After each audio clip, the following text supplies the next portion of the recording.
Muy buenos días. Por acá le habla el profesor Leonardo Pereira Meléndez. Soy especialista en Derecho Penal, en Derecho Procesal Penal, en Literatura Latinoamericana. Tengo una maestría en Ciencias Penales y Criminológicas. Soy doctor en Jurisprudencia. Soy doctorante del doctorado en Seguridad Ciudadana y actualmente soy candidato al doctorado en Ciencias Jurídicas de la Universidad del Zulia. Solamente me falta por presentar y defender mi tesis doctoral. Agradezco altamente a la Escuela Nacional de la Defensa Pública el haberme invitado. Me honra muchísimo esa invitación, ya por el prestigio de esta institución pública. Y hoy vamos a hablar, saludos respetuosos para todos ustedes, hoy vamos a hablar sobre las consecuencias de la presunción de inocencia. Nosotros siempre, sobre todo en el área del derecho penal, nos preguntamos el cambio de paradigma que hubo del sistema inquisitivo al sistema adversarial, que hoy por hoy, a pesar de que ya estamos casi en 24 años, recordemos que entró en vigencia con una vacatio legis el 25 de agosto del año 1998 el Código Orgánico Procesal Penal, y entró en vigencia plena el 1 de julio del año 1999. De ese tiempo a esta parte, por supuesto, todavía la sociedad no ha comprendido cuál es el cambio de paradigma sobre los principios generales del derecho procesal penal moderno. Y a consecuencia de ellos, hemos tratado de traer hoy los siguientes puntos que considero a motu propio los tópicos más álgidos, más importantes, que la ciudadanía, el común y por supuesto los estudiantes de Derecho y los respectivos colegas abogados letrados deben de tener conocimiento. Hoy vamos a tratar los tópicos: ¿quién tiene la carga de la prueba? En primer lugar. En segundo lugar, el principio de indulto por reo. Posteriormente vamos a hablar brevemente del derecho a ser oído que tiene el imputado, el derecho a la defensa como cuarto lugar, y como quinto y último punto sobre el principio de la libertad. ¿Qué se entiende por el principio de la presunción de inocencia? Hay un bloque de doctrinarios, de juristas, que señala que la presunción de inocencia es un principio, otros hablan que es una definición como un concepto, otros hablan como un precepto y otros hablan como un derecho. En sí, yo prefiero llamar a la presunción de inocencia como un estado axiomático jurídico procedente de inocencia. Este estado axiomático jurídico procedente de inocencia deberá ser abatido, anularlo, desviado, mediante una mínima actividad probatoria, por supuesto, con un conglomorado cúmulo de pruebas que estas tienen que ser obligatoriamente alcanzadas y logradas en forma lícita e incorporada, por supuesto, bajo el cumplimiento no solo de las ritualidades del principio de la legalidad constitucional, sino bajo los requisitos y ritualidades del principio de la legalidad ordinaria. Es decir, no basta con lograr un elemento de convicción, un elemento de prueba o una prueba en forma lícita, sino también al mismo tiempo incorporarla al proceso tal cual como lo establece el Código Orgánico Procesal Penal. Si nosotros logramos obtener una prueba lícita, legal, legítima, pero la incorporamos al proceso,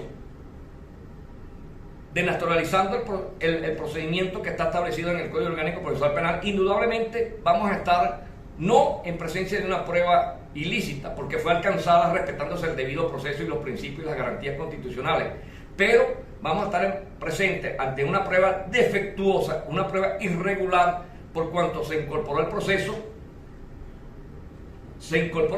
denaturalizando el procedimiento que está establecido por el legislador. Indudablemente que ambas, tanto la prueba ilícita, la prueba ilegítima, ilegal, y la prueba defectuosa, irregular, no podrá ser apreciada por el jurisdicente, por el juez, porque no son nulas de toda nulidad. De tal manera que yo prefiero señalar a los que siempre señalan que la presunción de inocencia es un derecho. Eso no es tan cierto, podríamos decir que no es un derecho de pleno derecho, de jure, sino que a mí te prueba el contrario.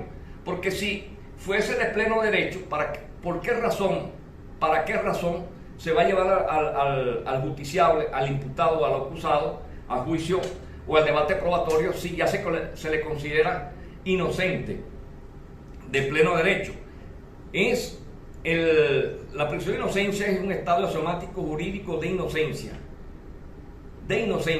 que deberá ser abatida mediante una mínima actividad probatoria por la parte acusadora, por supuesto con pruebas lícitas y legales, como hemos dicho.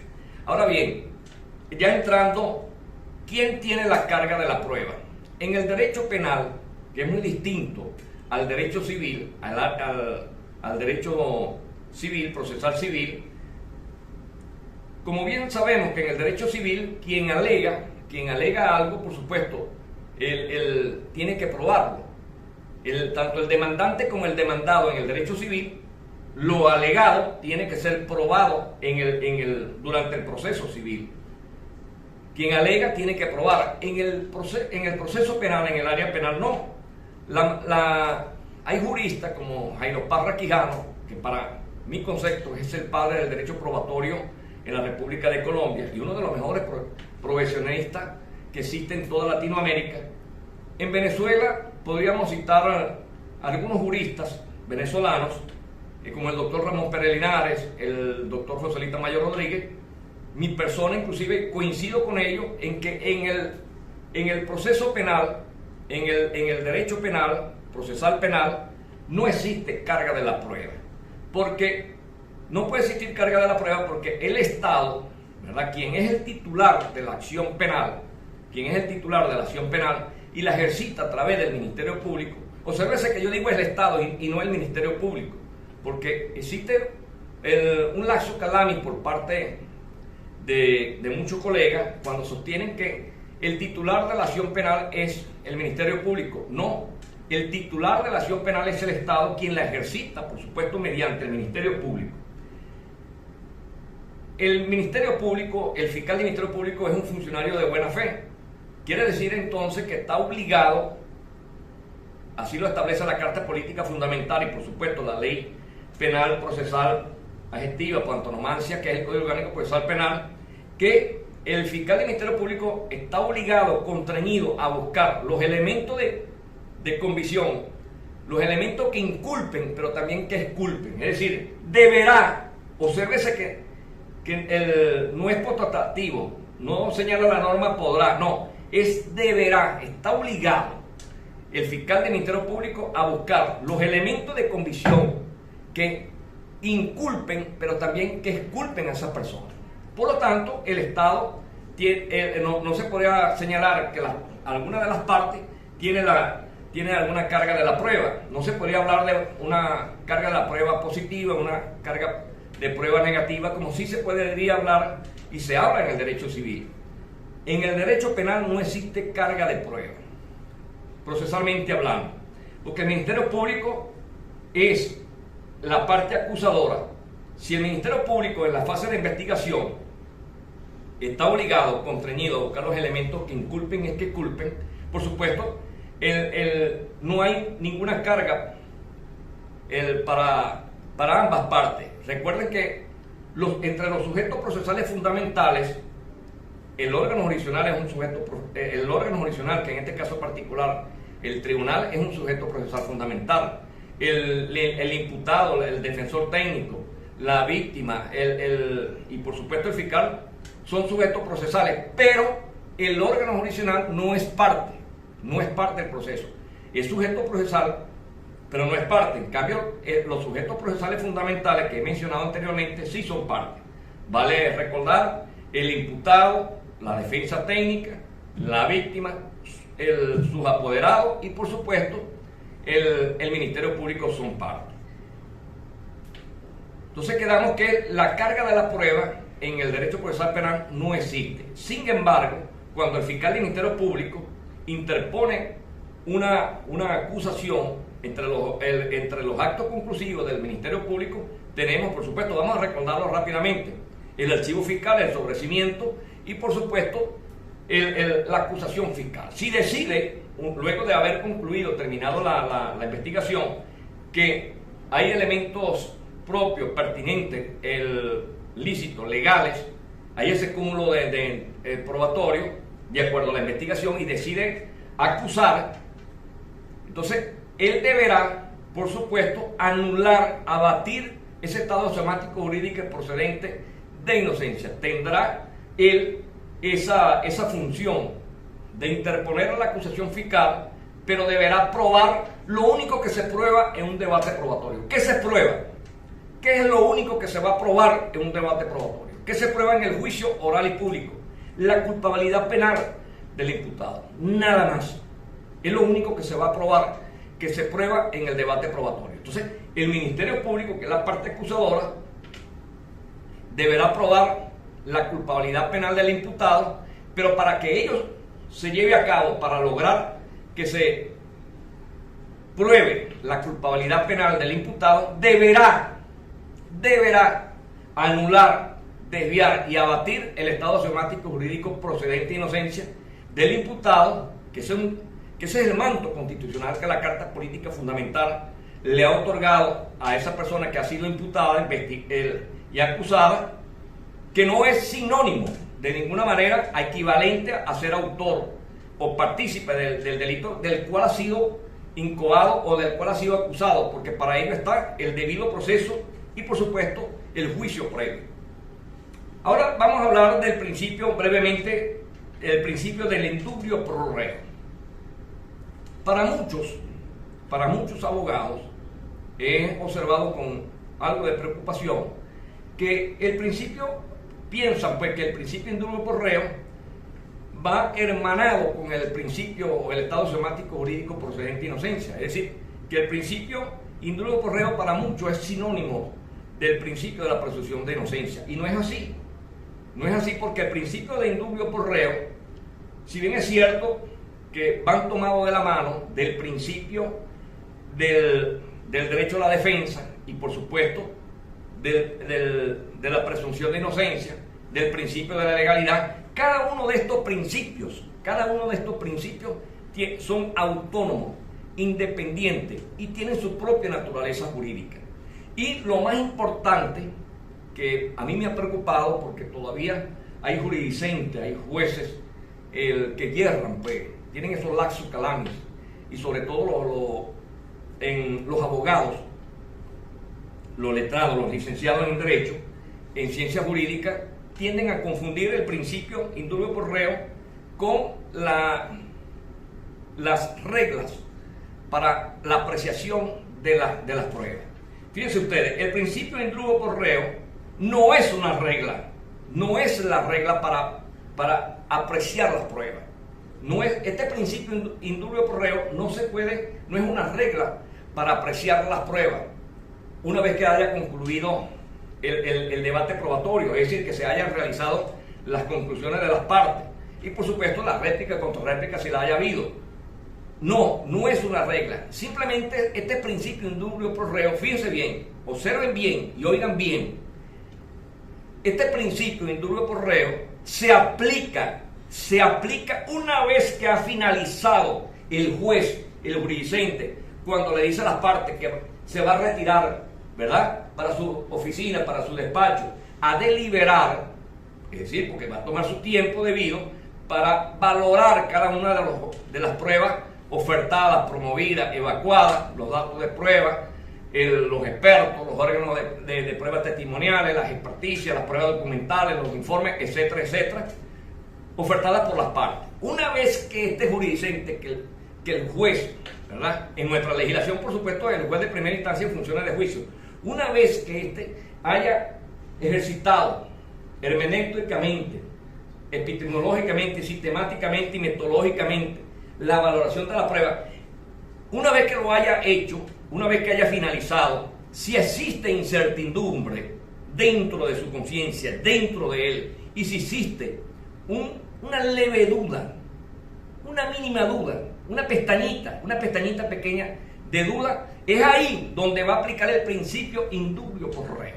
Es decir, si no está convencido de él, una vez que ha apreciado las pruebas, valorado las pruebas, no está convencido de la culpabilidad penal, de la culpabilidad, de la responsabilidad penal del acusado, si tiene la mínima duda, es allí donde se va a aplicar el principio indubio pro reo, que tiene, por supuesto, una naturaleza jurídica distinta al estado axiomático jurídico procedente de inocencia, distinta al principio de la legalidad constitucional y ordinaria, y distinta, por supuesto, al principio del derecho a la defensa. Que todos estos principios, estas garantías, vayan tomadas de la mano, perfecto, pero tienen naturaleza jurídica distinta.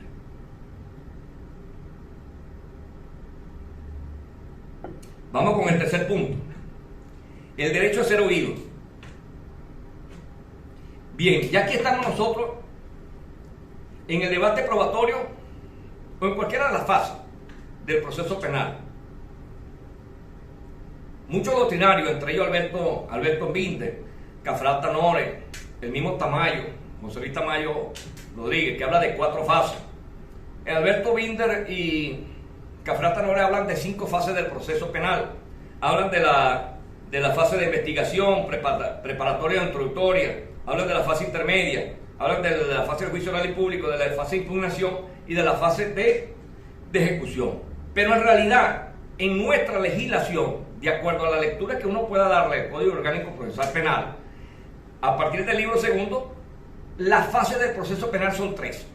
Nada más, son 3. La fase de investigación, la fase de intermedia, que es cuando se materializa el acto de la audiencia preliminar, y por supuesto la fase del juicio oral y público, que es en realidad cuando nace, se origina la prueba, que es dentro del debate probatorio. Porque la fase de impugnación, esa se ejerce en cualquiera de las fases. Si usted no está de acuerdo con la sentencia, la decisión, el dictamen judicial, por supuesto, él va a ejercer un recurso de apelación de auto. Si no estás de acuerdo con la sentencia firme que haya dictado el juez de juicio, vas a ejercer un recurso de apelación de sentencia firme. Es decir, no es una fase propiamente como tal. Y por supuesto la ejecución tampoco, porque son simplemente actos administrativos que ya no se habla de procesado, sino de penado. El derecho a ser oído quizás es lo más trascendental, porque nosotros hemos dicho que el primer medio de defensa, ¿cuál es el primer medio de defensa de una persona a la que se le acusa, de la que se le imputa algo? Su declaración. Su declaración. Entonces el primer medio de defensa del imputado es su declaración. O sea, a veces que yo digo declaración, no digo confesión, ojo con eso, su declaración. Pero este sujeto procesal fundamental, que al mismo tiempo es parte del proceso, tiene varias prerrogativas. ¿Cuáles son estas prerrogativas de importancia? Claro, estoy hablando de un sistema social y democrático de justicia y de derecho, tal cual como es el Estado venezolano, conforme al artículo 2 de la Carta Política Fundamental. En un Estado axiomático jurídico, en un Estado democrático, social, como el nuestro, por supuesto, el imputado tiene derecho, primero, a ser oído, a declarar cuantas veces quiera. Pero esto hay que aclararlo bien. Eso de que tiene derecho a declarar cuantas veces quiera durante el proceso es tal cual dentro de los lapsos y de los términos que esté establecido en el Código Orgánico Procesal Penal. Y por supuesto esas declaraciones que va a rendir espontáneamente, sin coerción alguna, sin coacción alguna, sin constreñimiento alguno, sin amenaza alguna, a motu propio, voluntariamente, él deberá hacerlo, por supuesto sin juramento. En nuestra legislación es sin juramento, pero sin coacción alguna, y asistido, por supuesto, de su abogado de confianza, en este caso en particular de su defensor técnico. Podrá hacerlo dentro de los términos lazos establecidos por el Código Orgánico Procesal Penal, pero óigase bien esto. A pesar de que suena un poquito feo, pero es la realidad procesal que nosotros tenemos. El único sujeto procesal penal que tiene derecho a mentir, a decir mentiras, a guardar silencio, es el imputado. Ese silencio que guarda el imputado porque no desea declarar, o bien puede decir una mentira, esa es su coartada, esa es su teoría del caso. No puede de ninguna manera el Estado, ningún órgano del Estado, digamos, el jurisdicente, el tribunal, el fiscal del Ministerio Público, no puede señalar, advertir que el imputado está mintiendo y por lo cual debe ser castigado y sancionado, porque es el único sujeto procesal penal que dentro de un sistema acusatorio, adversarial acusatorio mixto, como es el que rige en la actualidad en nuestra legislación, es el único sujeto procesal penal que tiene derecho a mentir, a decir mentiras, a guardar silencio y a declarar cuantas veces lo desee. Fíjese bien, si tiene derecho a declarar cuantas veces quiera, la ley adjetiva penal, la Carta Política Fundamental establece que tiene derecho a hacer observaciones.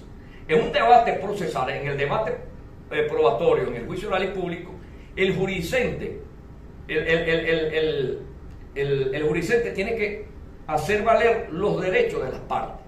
Fíjense bien, el justiciable, a pesar de que el artículo 139 del Código Orgánico Procesal Penal, palabra más, palabra menos, establece que el imputado puede hacer las debidas observaciones.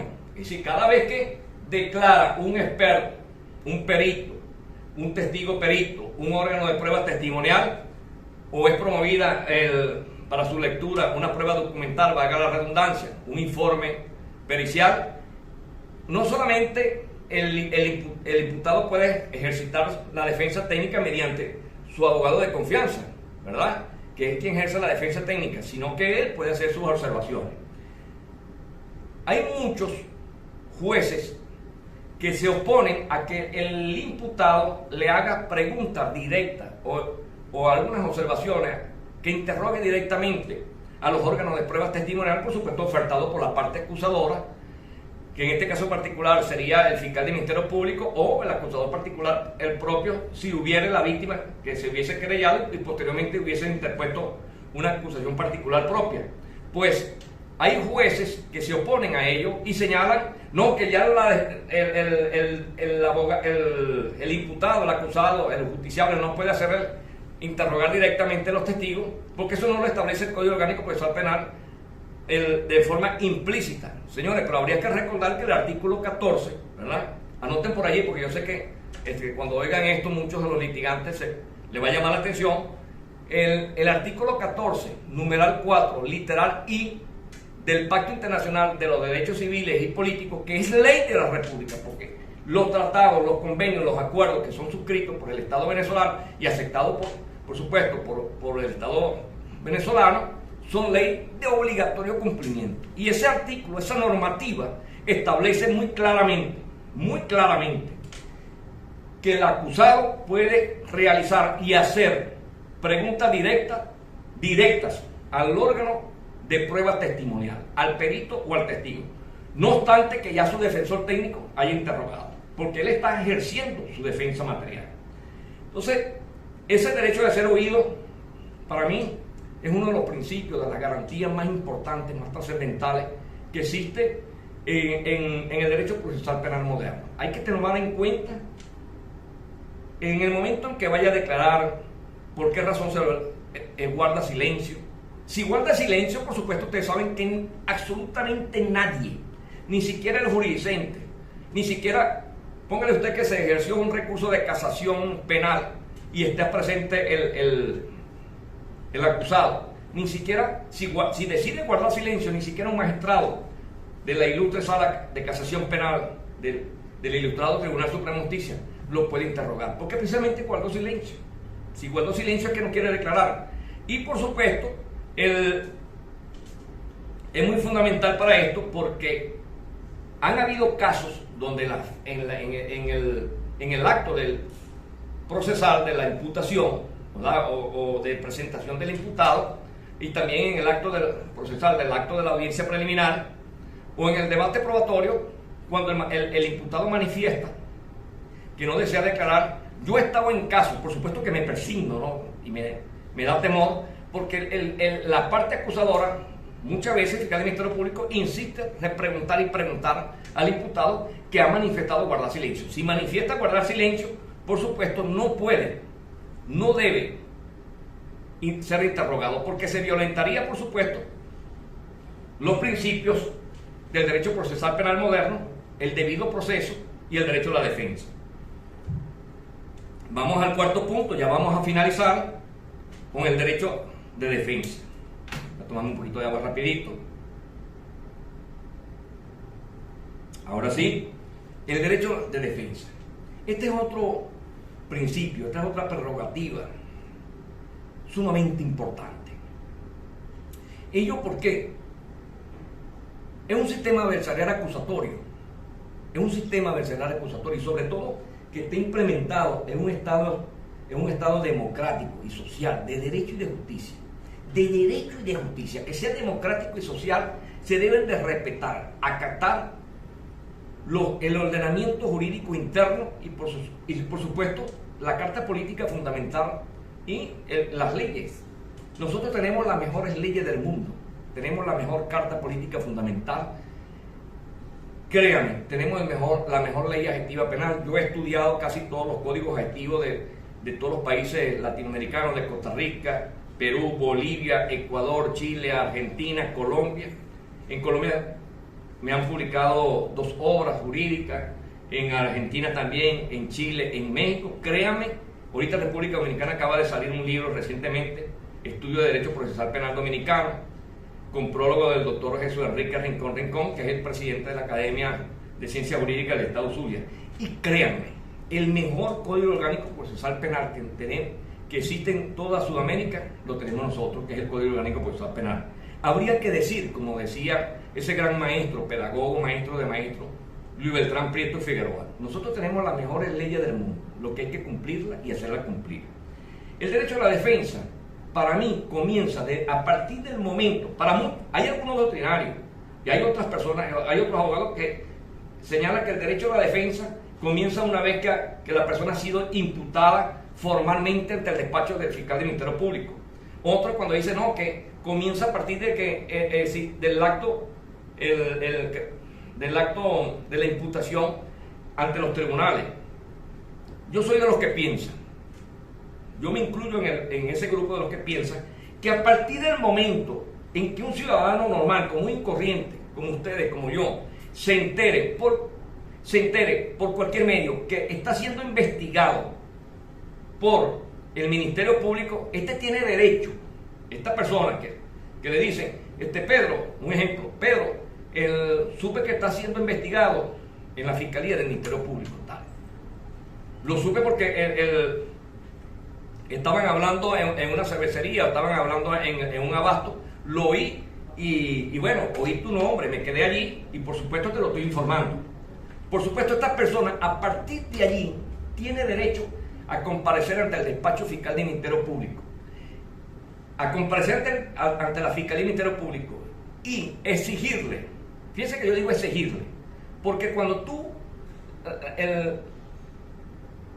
la justicia se exige, se impetra, no olviden esos vocablos, esas expresiones, la justicia se impetra, se exige, se pide.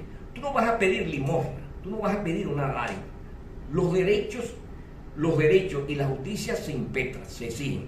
Tú tienes el derecho de comparecer ante el despacho fiscal y exigirle al órgano de la investigación, al director de la investigación. El director de la investigación, por supuesto, es el fiscal del Ministerio Público. Señalarle, decirle muy buenos días, si vas en la mañana, o buenas tardes, si vas en la tarde. Mucho gusto, yo soy el señor Pedro Pérez. Yo estoy informado, me enteré que yo estoy siendo investigado. Y el fiscal del Ministerio Público quizás muchas veces te va a decir, bueno, sí, por ahí está nombrado en un asunto, en una causa del MP número tal, pero yo no le puedo dar ninguna información porque usted todavía no es parte del proceso. Es decir, para ser parte del proceso tiene que ser imputado formalmente. Eso es un grave error y una violación al debido proceso y al derecho de la defensa. Porque esta persona, tiene derecho a que el fiscal del Ministerio Público, el órgano de la investigación, el director de la investigación, que es el fiscal del Ministerio Público, le debe informar, no como un favor, ni como una dádiva, ni como una lástima, sino que está obligado porque él es empleado público y se debe a la ciudadanía. Tiene el deber de informar con pelos y señales, es decir, explicarle detenidamente por la cual está siendo investigado. Tiene derecho a saber quién colocó la denuncia, por qué está siendo investigado, por qué lo están relacionando en esta causa, en esta investigación penal, y a partir de allí tiene derecho a ir acompañado de su respectivo abogado de confianza. Una cosa es el abogado de confianza, esa figura procesal que nosotros denominamos abogado de confianza, y otra es el abogado defensor técnico. Es decir, si tú te enteras por cualquier medio que está siendo investigado ante la Fiscalía del Ministerio Público, o te citan o te llaman, tú vas acompañado de tu abogado. Afortunadamente, el doctor Tarek William Saab, actual fiscal general de la República, él sacó una circular donde se señala y se explica detenidamente que cualquier persona que ha sido citada, notificada ante los despachos de los órganos policiales y ante la fiscalía, tiene derecho a ser acompañado, a estar asistido de su abogado de confianza. Sin embargo, yo le diría a mi amigo, a mi colega, doble colega, porque él es abogado y poeta como yo, somos socios de sueños. Yo le diría que esa circular fue innecesaria, porque el artículo 10 y el artículo 13 del Código Orgánico Procesal Penal es muy claro y muy amplio. Ahí está establecido el artículo 10 y el artículo 13 del Código Orgánico Procesal Penal, donde te señala de una manera explícita que cualquier persona que haya sido citada o notificada por un órgano jurisdiccional o un órgano policial tiene derecho a estar asistido por su abogado de confianza. No tiene la figura procesal de imputado, no tiene la figura procesal de acusado. Perfecto, pero yo tengo derecho a estar asistido por mi abogado de confianza. Tengo derecho de ser asesorado. Que me citaron para imputarme. Ok, perfecto. Entonces, ese abogado de confianza puedo designarlo como mi abogado defensor técnico. Eso por una parte. Lo otro, el derecho a la defensa, nace precisamente al momento de saber. Pero lo más importante que quiero decirlo acá, fíjense, hay abogados, tantos letrados, tanto en la defensa pública penal, claro, son escasos, pero los hay, y abogados en el libre ejercicio que todavía tienen esos recónditos contextos del sistema inquisitivo, cuando en el Código de Enjuiciamiento Criminal o cuando los autores de esa época decían que cuando el defensor provisorio, que era la figura procesal de antes, ¿no?, de otrora, el defensor provisorio o el defensor definitivo, se percatara, se diera cuenta, supiera que su defendido, el indiciado, como era la figura procesal que se decía anteriormente, el indiciado o el sospechoso, se percatara y dijera, ah, no, pero es que sí, en realidad cometió el delito, sí es el autor, el partícipe. Se decía en el sistema inquisitivo que el abogado defensor debía acudir ante el jurisdicente, ante el juez, y manifestarle la verdad, que tenía que estar del lado de la justicia. Señores, anoten allí, con responsabilidad mía del profesor Leonardo Pereira Meléndez, en un sistema adversarial acusatorio, ningún abogado, ningún letrado, bien sea en funciones públicas, vale acotar como defensor público penal o en la defensa privada, en su libre ejercicio, debe acudir a la justicia.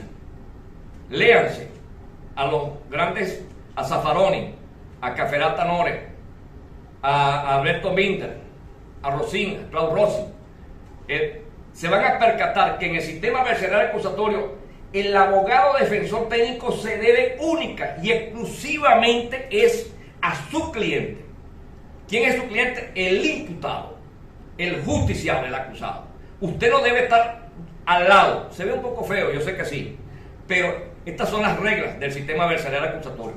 Usted se debe al cliente, se debe al acusado, al imputado. A la justicia no. Usted debe tratar por todos los medios de lograr, en primer lugar, una sentencia absolutoria. Absolutoria. Y si no se puede, como prima facie, lograr una sentencia absolutoria, por lo menos hacer todo lo posible para un cambio de calificación jurídica y para una disminución de la pena. Porque usted se debe no a la justicia, usted se debe no al tribunal, usted se debe es al imputado, al justiciable.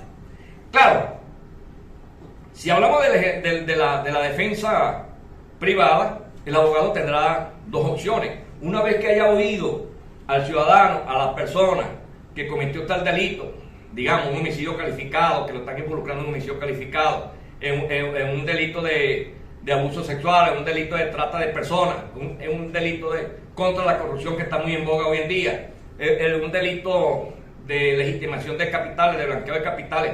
Bueno, si tú eres muy sensible, que tienes un corazón color rosa, por supuesto tienes dos opciones.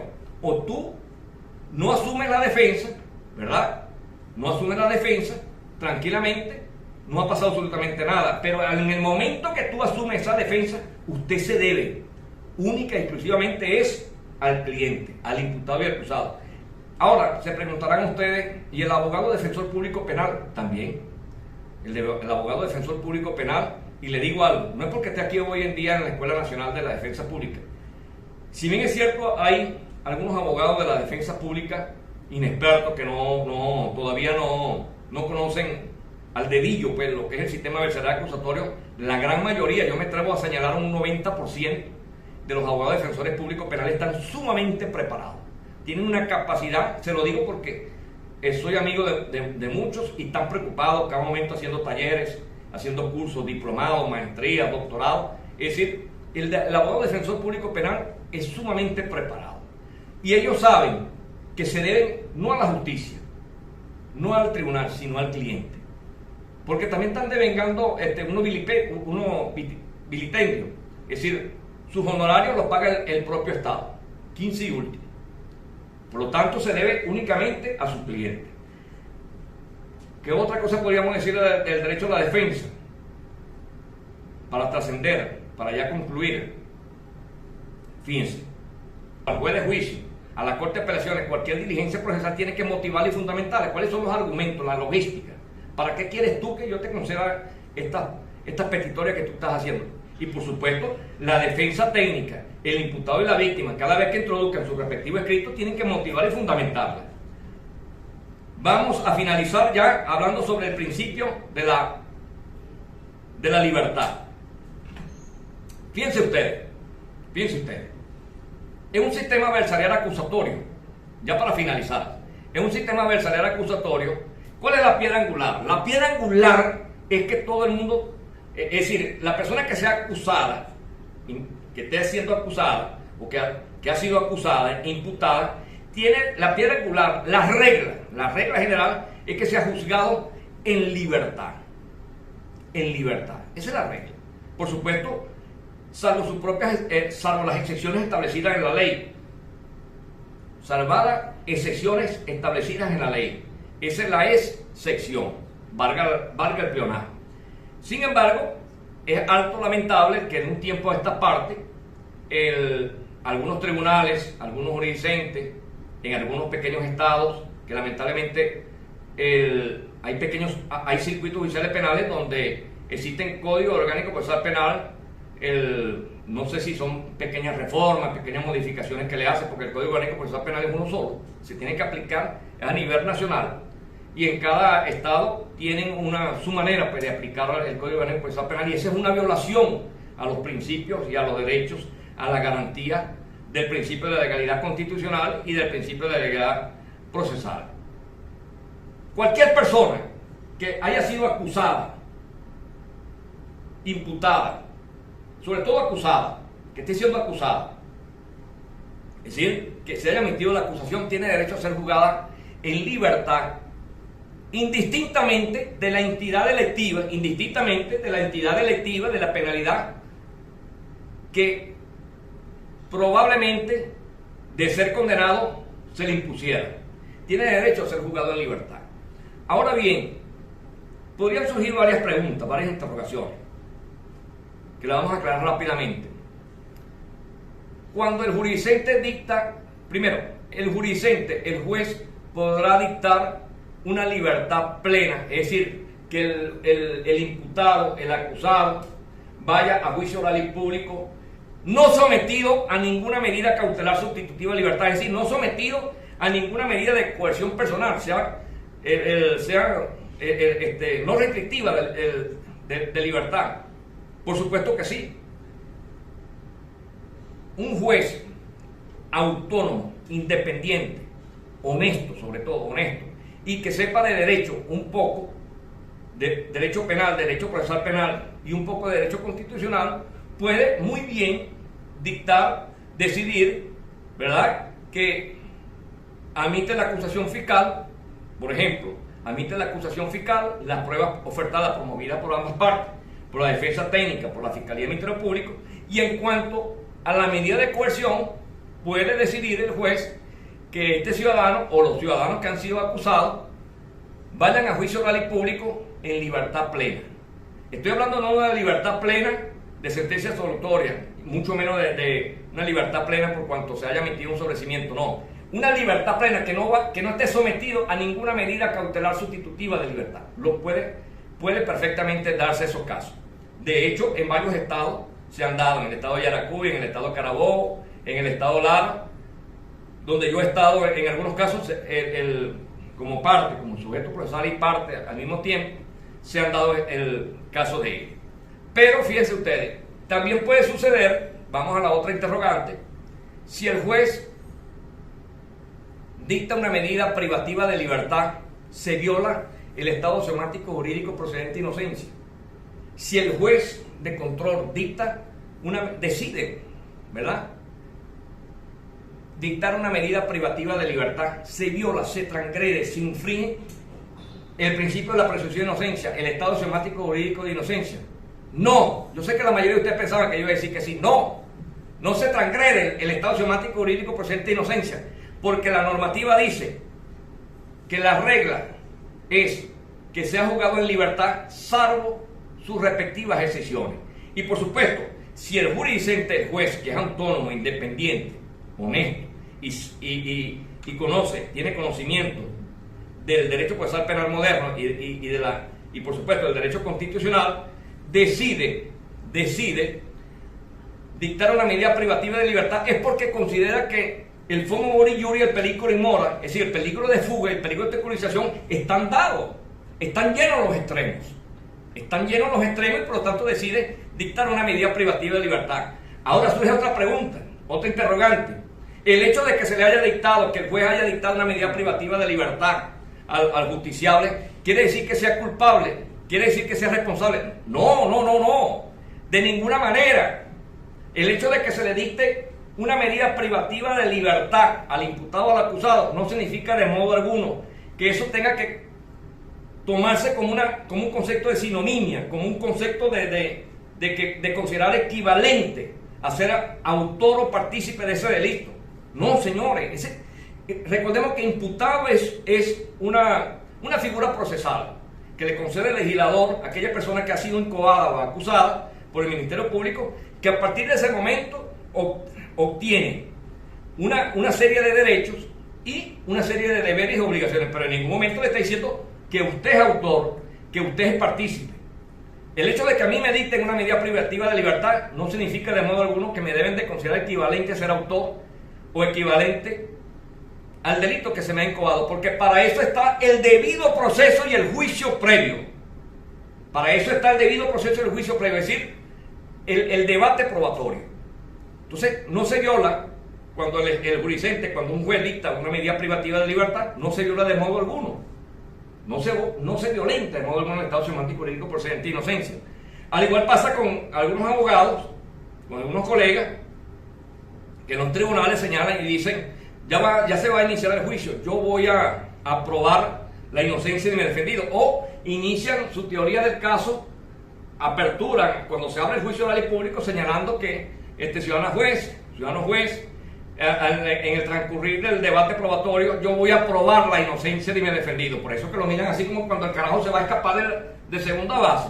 Tú no puedes probar lo que ya el Estado venezolano lo ha dado por hecho. Es decir, tú no puedes probar el estado semántico jurídico de inocencia porque ya la Carta Política Fundamental, la Constitución, se lo ha otorgado. Artículo 49, numeral segundo. El Código Orgánico Procesal Penal ya se lo ha otorgado. Ya ha dicho que ese imputado es inocente y deberá tener ese tratamiento de inocencia hasta que no exista una sentencia definitivamente firme en su contra.